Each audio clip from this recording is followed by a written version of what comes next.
Ladies and gentlemen, please welcome American Red Cross Chairman of the Board, Peter Roussos.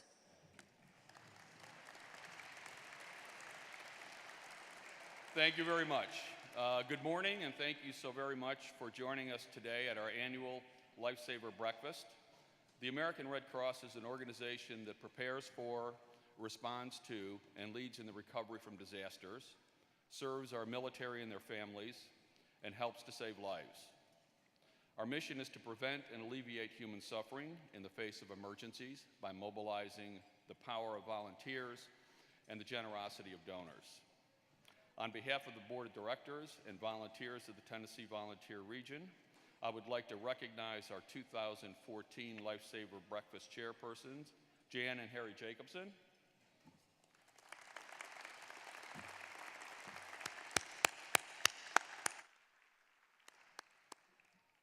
We are very grateful for your leadership. I'd also like to recognize Tennessee Department of Safety and Homeland Security Assistant Commissioner David Perkey and other elected officials who have joined us here today. Congressman Marsha Blackburn, who planned to be here, sends her regrets. She was called back to Washington. And thanks to all of you in this room for your personal investment of your time, talent, and financial resources, and for your support of the American Red Cross mission. Because of your investment, we are able to help those who need help, resources, compassion, and hope. Please join me in welcoming our fellow board member, Bishop Joseph Walker, to the stage. Bishop Walker will lead us in prayer.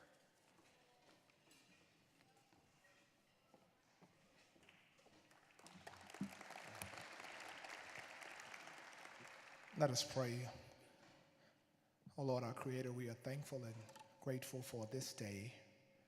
You are the giver of life, the sustainer of life. Today we are reminded of your word in Hebrews 13:2, to not forget to show hospitality to strangers, but by so doing, some have shown hospitality to angels. Today we remember those who are in crises around the world. Remember those who are suffering. But we thank you that you are our refuge, and we thank you for the extraordinary, gifted people who are in this place today, who make a difference every single day. Thank you for the countless volunteers of the American Red Cross. Bless our efforts today. Thank you for the food that's been prepared. In your name we pray. Amen.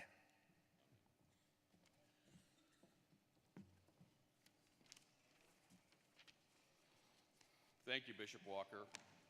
And now it's my honor to introduce Mayor Carl Dean, who joins us today to celebrate March's Red Cross Month here in Nashville.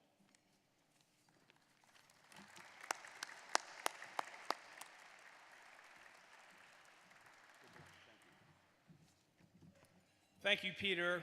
This month, we honor men and women who deliver relief to communities here at home and around the world.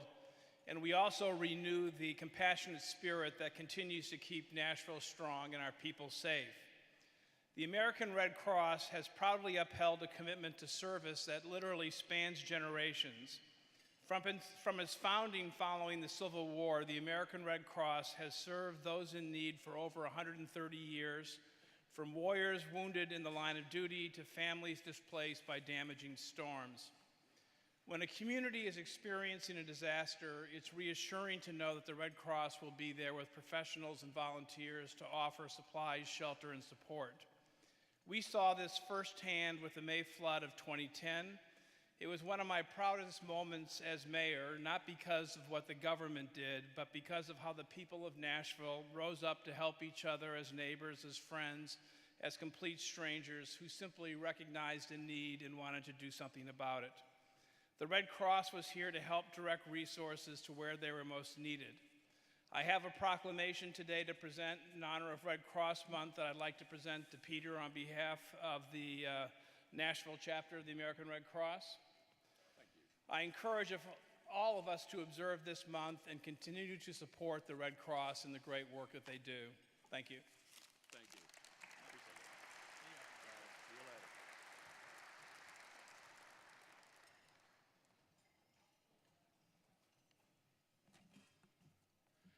And now I'd like to ask the Nashville Firefighters, Local 140, to advance the colors. Would you please stand?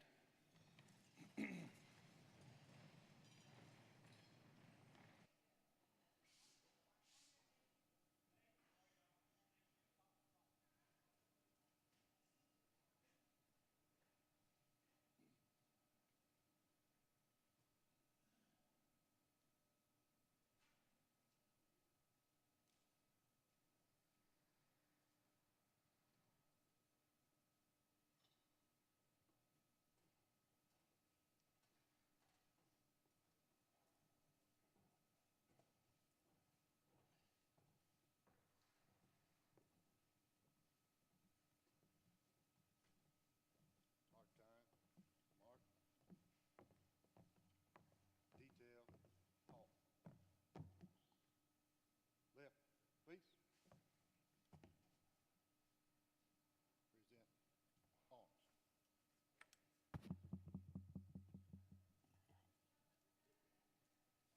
Please join me in the Pledge of Allegiance.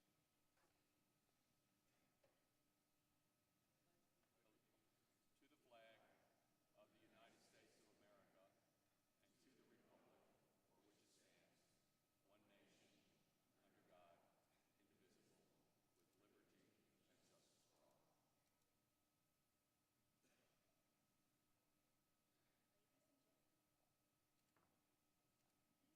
Standing as we welcome international recording artist, songwriter, and actor Bo Davidson and the incredibly talented Dion Gardner-Dismuke to sing our national anthem.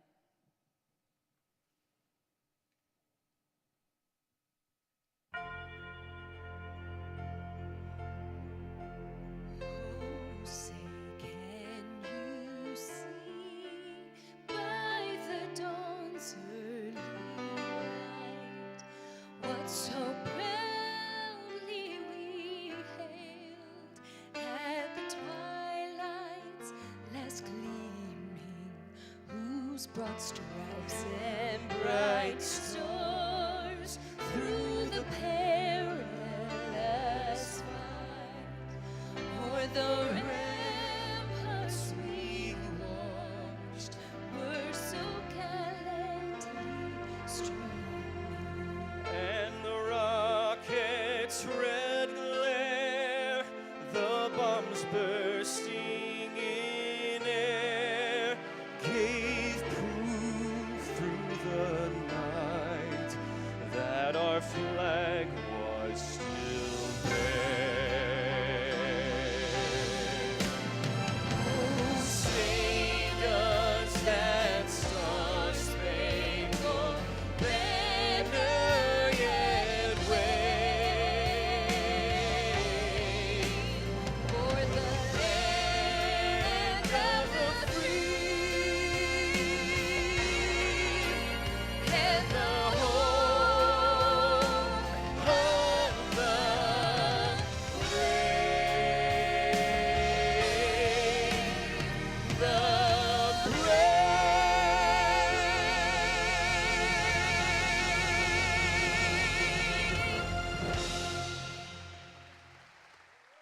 Ladies and gentlemen, please welcome the American Red Cross Regional CEO, Joel Sullivan.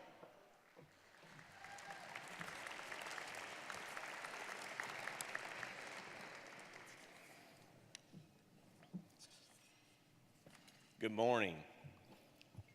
Thank you for joining us for that beautiful sunrise this morning. I welcome everyone today. We're proud to host you here at Lipscomb University and want to thank you for spending this hour with us. The American Red Cross, through its strong network of volunteers, donors, and partners, is always there in times of need. They aspire to turn compassion into action, which is why we are proud to share the stories of these people whose lives have been affected through their experience with the Red Cross. I'm so pleased to introduce one of Nashville's own heroes. She is also one of the American Red Cross's favorite supporters. She's one of the most successful, internationally recognized supermodels of all time. In 2001, she experienced the unthinkable. She was critically injured in a car accident, and she needed more than 100 blood transfusions during her treatment. It took the generosity of 300 blood donors to provide the blood and blood products for her to survive. After her long road to recovery, she's focused her energy on helping the Red Cross, motivating blood donors, and advocating for the critical role the organization plays in ensuring blood is available when it's needed most. As a volunteer and member of the Red Cross National Celebrity Cabinet, her actions have saved thousands of lives by inspiring the nation to give life, give blood. As the most valued member of the Red Cross family, it's my distinct honor to present Nikki Taylor with the American Red Cross Crystal Cross Award as a special thank you and recognition for her unwavering support of the American Red Cross. Ladies and gentlemen, please join me in welcoming Nikki Taylor to the stage.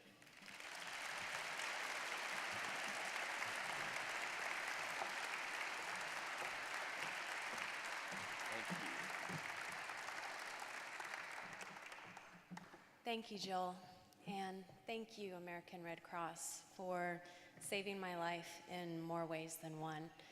Thank you, American Red Cross, for supplying Grady Hospital with all that blood that I needed that night. I'm living proof that you never know when your life is going to change. For me, it was a matter of minutes, seconds. For me, it's easy to tell my story. I've done it so many times, to give interviews, to encourage people to donate blood. But I wouldn't be here without the blood donors, all the volunteers, everybody here in this room that supports the American Red Cross. I'm sorry, too much coffee. I'm just, first of all, I'm just incredibly humbled. You just never know when your life is going to change.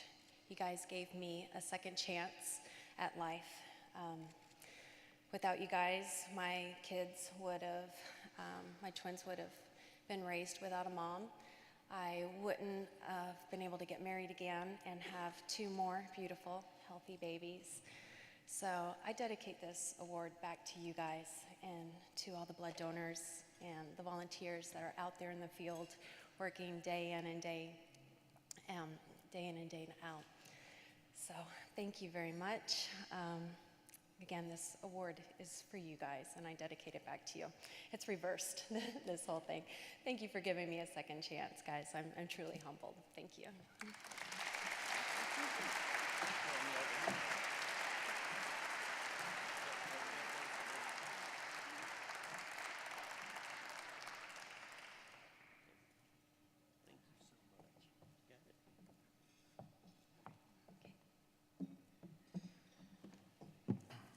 Thank you, Nikki, and thank you for your service. Today, in honor of our featured speaker, the Honorable Tom Ridge, we'd like to recognize a special table of volunteers. I ask these volunteers to stand as I call their name. Krista Melvin, Carrie Foster, Abby Dunn, and Candy Driver. Please join me in thanking these wonderful Red Cross volunteers who served the American Red Cross after the tragedy on September 11th. We had so many more, but we are very thankful that you joined us today for this special celebration. Thank you.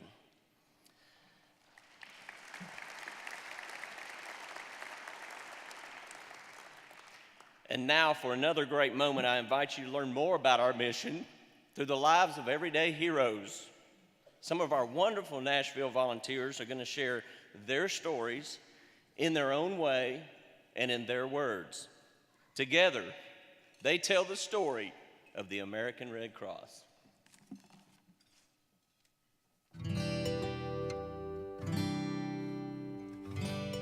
I chose to volunteer with the American Red Cross because I can't imagine doing anything else with my time.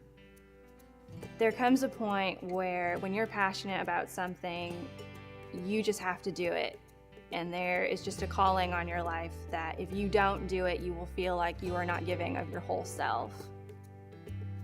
As a volunteer in service to the armed forces, I get to help those family members who are separated from their service members. When family members have emergency news, whether it's a death or an illness or an announcement of a birth, the Red Cross is there to deliver that message to the service members abroad and stateside. My son Hatcher was born with Down syndrome here in Nashville, and when he was 4 months old, we were on vacation. He came down with a cold and a fever and a rash. At that point, I knew something was wrong, and I took him to a local hospital, and he was diagnosed with acute myeloid leukemia. He was life-flighted back to Nashville to Vanderbilt Children's Hospital, where we underwent chemotherapy for 9 months for 35 days at a time. I can't imagine sitting on my sofa and watching the news tell all these horror stories. I'd be missing the glimpses of humanity. I would be missing the neighbor helping their neighbor. I'd be missing those like myself, letting them know that there's someone standing there beside them, that there's someone that will walk this road with them. So when we do get a phone call and I've asked the family member, has the service member, have you heard from them? And they tell me that the service member is on a flight, I am ecstatic because I'm so happy that they get to come home to see a loved one laid to rest, or say a final goodbye, or to hold that baby in their arms. He's now in remission and has been for 4 years. He has since been diagnosed with autism, but is doing really good at his school High Hopes down in Franklin, Tennessee. Hatcher has been a huge blessing to my family and myself. If it hadn't been for the blood donation and the platelets donation, he wouldn't be here for me to live today. It's a mission of mine to go out and tell his story because he can't talk right now, but he will get there one day. He would say thank you. He would say thank you for donating blood and for donating platelets so that he can be alive and well and healthy and just a normal 5-year-old little boy right now. When I deployed to Moore, Oklahoma for the tornado that had struck there last May, I went as what we would call an ERV driver, an emergency response vehicle driver. It's like a big, boxy, oversized ambulance vehicle, and it's a food truck. But when I went there, I worked out of a kitchen that was sitting on the parking lot of a Baptist church. They actually hosted the funeral service for one of the children that had passed away in the tornado.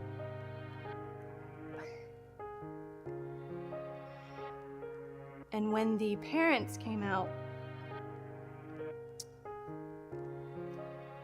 in the funeral procession line, the kitchen manager had all of the herbs line up along the processional line, facing this when the parents would come through, and had all the ERV drivers stand out in front of each vehicle to show our support to the family as the American Red Cross.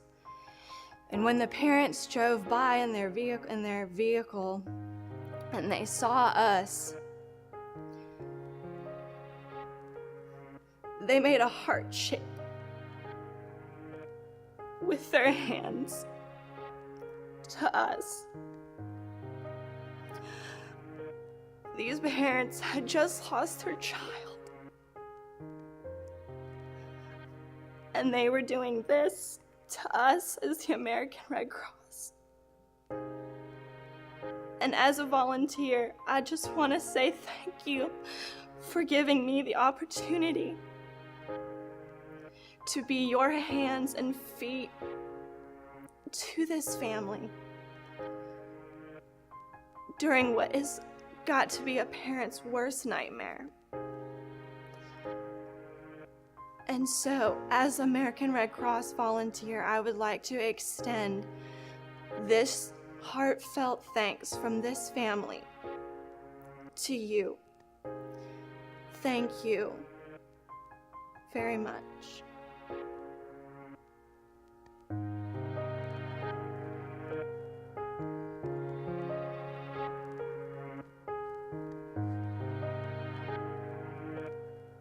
Ladies and gentlemen, please welcome Jan and Harry Jacobson. Good morning. Can I ask the volunteers who were in that video to please stand up and be recognized?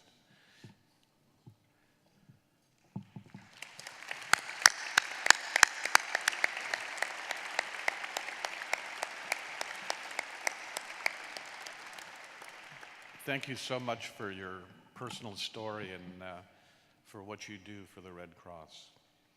So it's our honor this morning to introduce today's keynote speaker, the Honorable Tom Ridge. Governor Ridge grew up in Erie, Pennsylvania. In high school, he excelled in both athletics and academics, ultimately leading his debating team to the state championship. He attended Harvard University on a scholarship and graduated in 1967 with a degree in American politics. After his first year in law school, he was drafted into the Vietnam War, serving in combat with distinction and ultimately winning a Bronze Star for valor. Governor Ridge completed law school at the Dickinson School of Law at Penn State University and returned to Erie as Assistant District Attorney.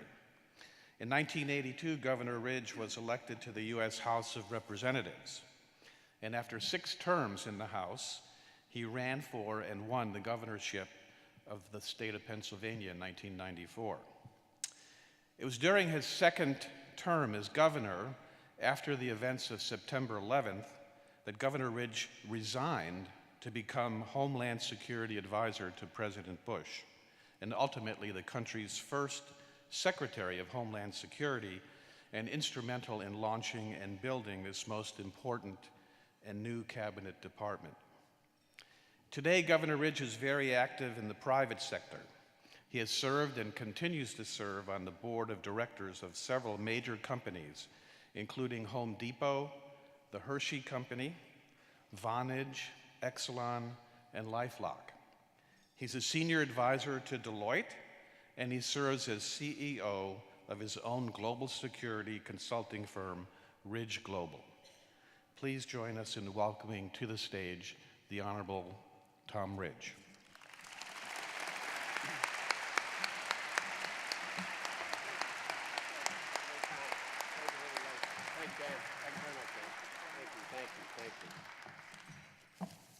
Well, thank you very much for that gracious introduction. Thank you very much for your warm reception. It's a great pleasure to be in the volunteer state. I have to be a volunteer state when I see this many people up this early in the morning support a volunteer organization. So I'm delighted, absolutely delighted to be in your company. And I very much appreciate the invitation to join you. Dr. and Mrs. Jacobson made it very difficult for me to say no when they asked me to participate in this major community event. But it really wasn't that difficult because I am a strong supporter for many, many reasons of the mission of the Red Cross and the organization. It goes back a long, long time, way back when I began in public service as a young congressman back in 1982. In 1985, there was a group of tornadoes that bounced around my congressional district, wiped out 3 communities. Albion, Atlantic, Wheatland, 3 counties. And FEMA showed up, and at the time, FEMA was much more of a political organization, not really designed for meeting all hazards, but more or less a civil defense organization.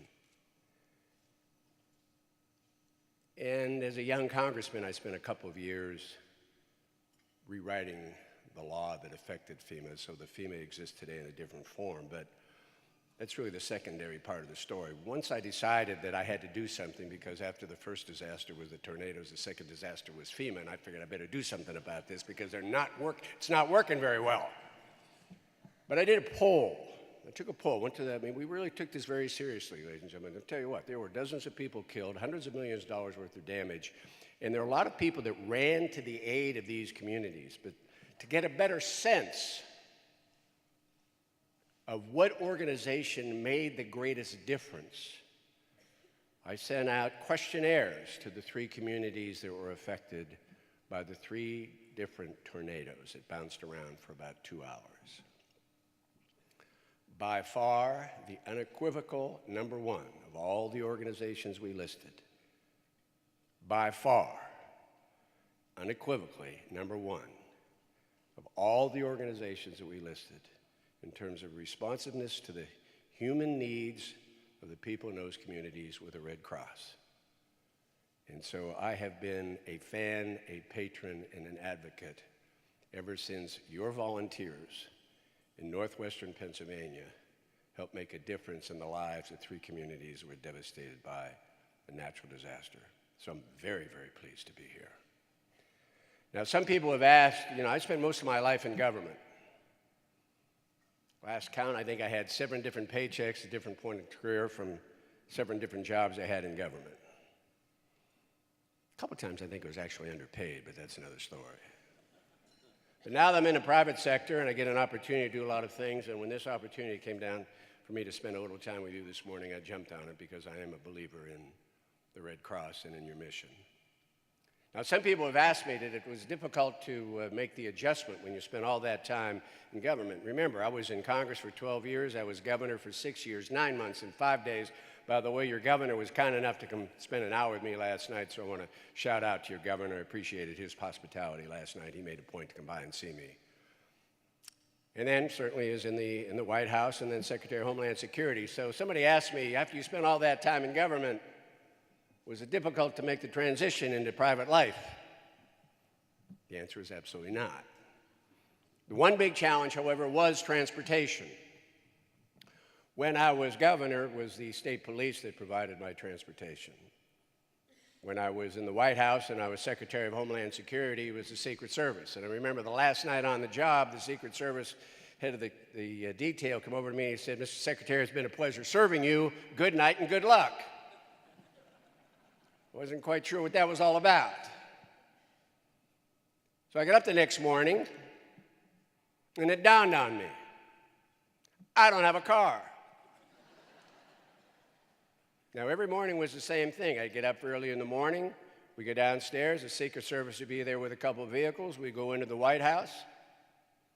We'd wait outside. I'd get my briefing downstairs in the Situation Room from the CIA. And from my Homeland Security, we'd wait outside the Oval Office, and Andy Card or somebody would motion us in, and the President, Vice President would be there every day. There was that routine. Down the stairs in a car, and away you go. Didn't even think about a car. So I wake up the next morning, I have a car. I want to go somewhere. I got 2 cars. My kids have one at school. My wife she's got the other car someplace else. So that afternoon when the school was over, my son and daughter came home, and I said to my son, "Dad, I'd like to borrow the car." How many of you ever borrowed a car from your kids? My son said to me, "You want to borrow the car?" I said, "Son, your dad's leasing the thing. Please give me the keys." He said, "Dad, 2 things." I said, "Be respectful of your pop." He said, "Watch where you park it, and don't forget to fill it up with gas before you bring it home." So I've made the transition. I get an opportunity to talk to audiences such as this about something that I think is really, really important. Part of America's exceptionalism, and I use that term because I believe it, isn't that we're perfect, because we're not.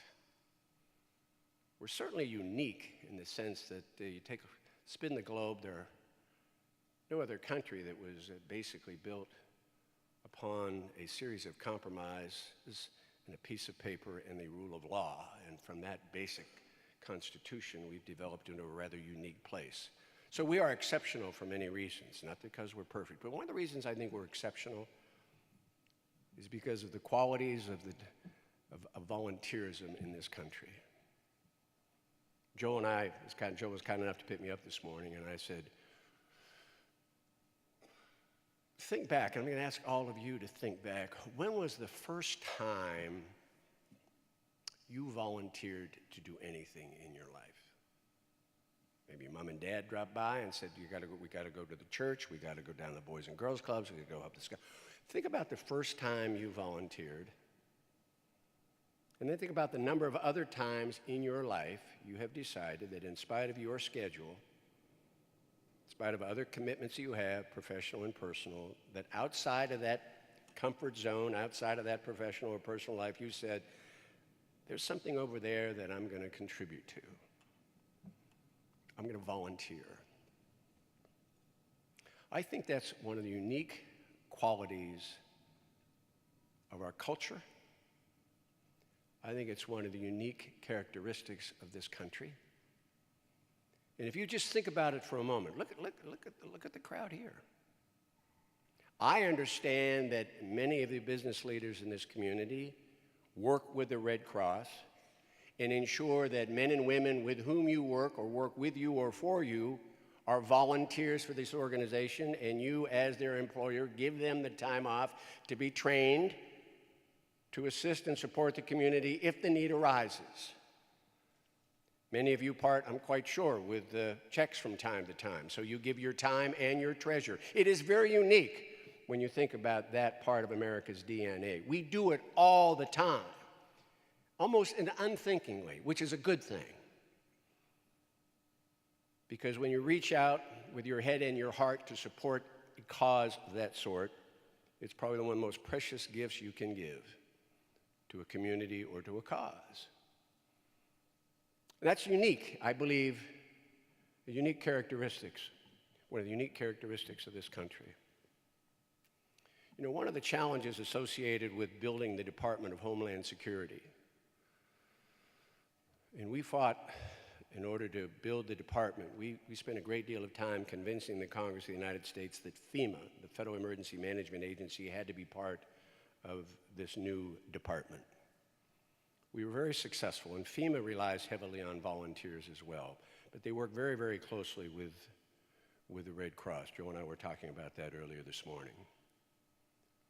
But one of the challenges associated with an organization like FEMA and the organization like the Red Cross is it's absolutely dependent upon the community, absolutely dependent upon the community to help build the capabilities that they'll need to hold in reserve in case the community is in need. And your Nashville floods of 2010 certainly are a reflection on this community and on you. And frankly, when you think about it, when I was at Secretary of Homeland Security, you want to certainly try to prevent a terrorist attack from happening, but you also have to build a resiliency in mind and heart and capability so that if something happens, you can respond and recover immediately. That's what the Red Cross does. You can't possibly, particularly when it comes to Mother Nature, prevent Mother Nature from bringing the full fury and passion and the chaos associated with weather events. You cannot prevent that. But you can be prepared to respond and recover as quickly as possible. It's about resiliency. We are a resilient country. One of the things we've learned after 9/11 is we are a resilient country. We know that. But frankly, I think we knew it before 9/11 because of organizations like the Red Cross working in communities such as this one and in states such as this one, building the capacity to respond and recover as soon as something happens. That's the measure of the community. That's the measure of the Red Cross. That's the measure of this community right now. Take a look around you. I must tell you, I'm not sure that there are too many communities that would be so embedded in supporting the Red Cross like this around the United States of America. If there are, I would congratulate them. But frankly, as I take a look at this rather remarkable audience at this hour of the morning, support Red Cross, I think you're a pretty remarkable group of citizens. And I commend and applaud you. Because it's about the community, and it's about building resiliency. It's like an insurance policy. You hope you never need it. But you know, the last thing you want to do at the time of crisis is show up and exchange business cards. The public sector and the private sector has to be working together in tandem long before an incident occurs. You've already demonstrated your capability and your commitment to doing that here. And I commend you for it. Resiliency is a word that Well, we used it a lot in Homeland Security. We've been very fortunate over the time we've been there and I ran to the car that night, by the way. My last night on the job, I want to make sure nothing else happened on my job, on my watch. But at the end of the day, since that time, America, through organizations like the Red Cross, through organizations like FEMA, has begun to build out capabilities to respond and recover an incident occurs. That's what you're here to celebrate. That's what you're here to prepare for. And that's why this fundraiser is so very, very important to this community and the Red Cross. You know, one of my favorite political figures happens to be Winston Churchill. Extraordinary man. But in anticipation of spending a little time with you this morning, I went back and took a look at some of his favorite quotes and wanted to find something about volunteerism, and I found something I thought was really rather telling, very apropos for this audience.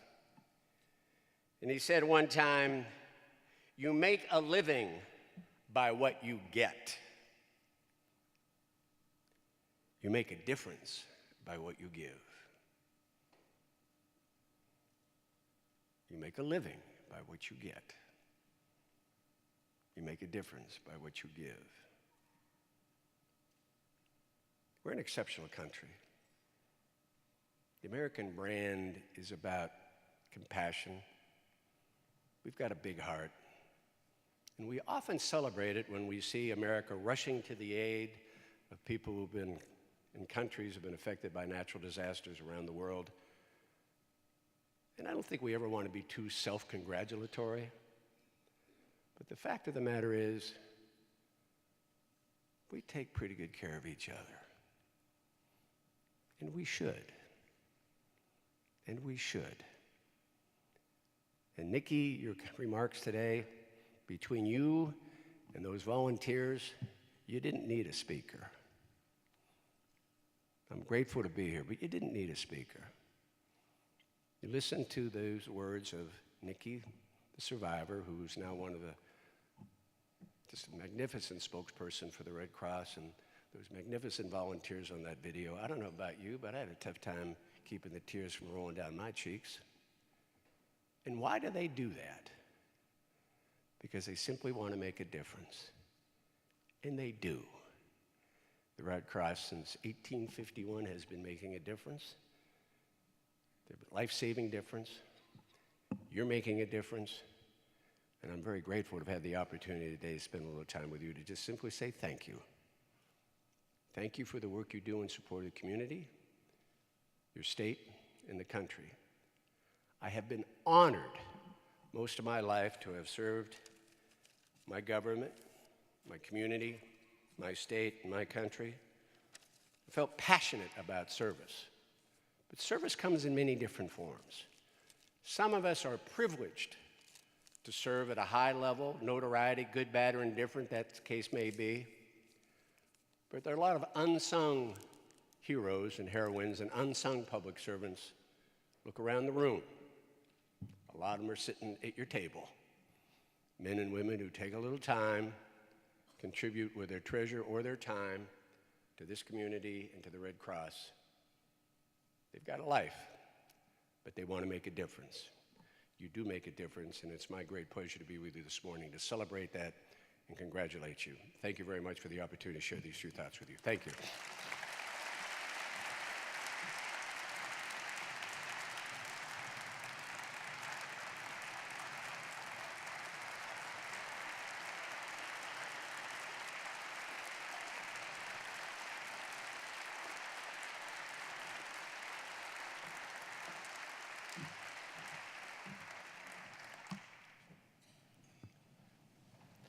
Thank you, Governor Ridge. Now you know why he was elected 6 times to Congress and twice as governor of Pennsylvania.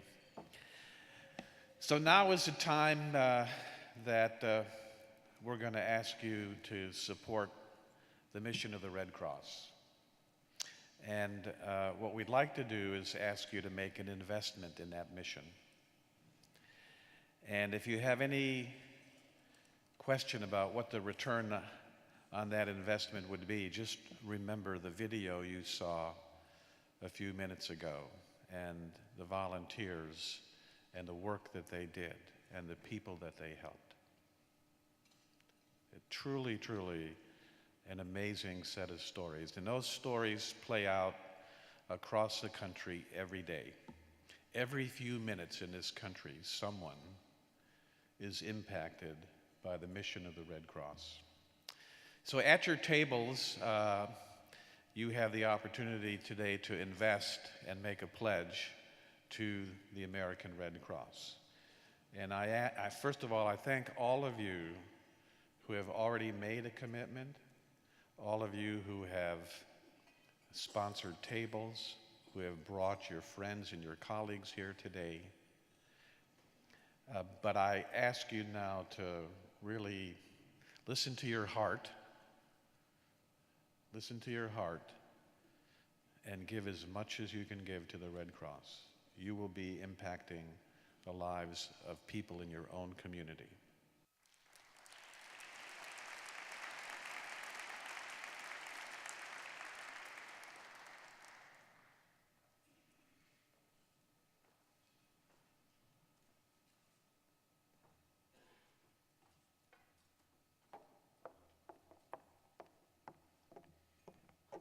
That was really good, wasn't it?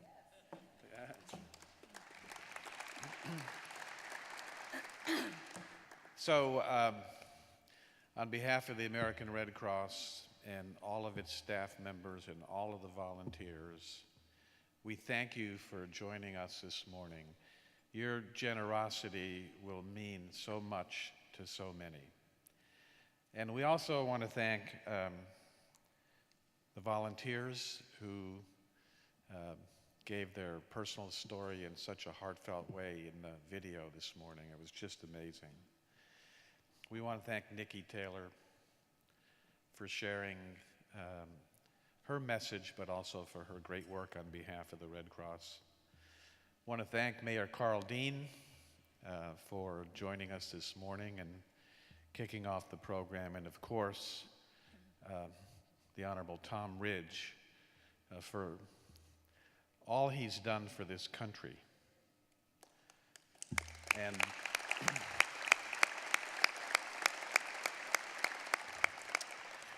And for taking the time to come and share his message and inspire us and remind us that the famous words of Winston Churchill, it's what you give.